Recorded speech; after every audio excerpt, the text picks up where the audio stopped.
Welcome to Man Does Tech, where I solve the problems you didn't even know you had.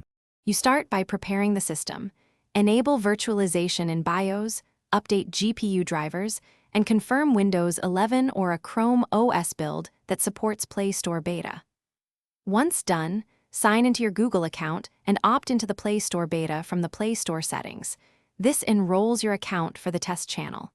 Make sure your Microsoft Store or System App Player is updated, because the beta relies on the platform-level bridge to run Android app packages. Next, install the Android subsystem or platform app player your OS exposes. Follow the OS installer prompts and accept required features. Once the subsystem is present, open the Play Store app, sign in again if asked, and grant permissions like storage and microphone so apps run correctly. Then configure resource allocation.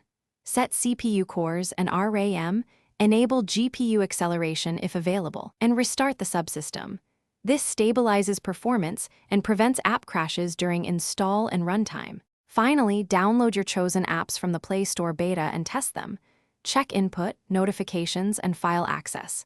If an app hangs, restart the Android subsystem, then clear the app cache and data. This often fixes state issues. If problems continue, leave the beta channel or update the system image to the latest build, because incompatibilities are usually fixed in newer images. One key tip: if installs fail repeatedly, re-enable virtualization and verify driver signature.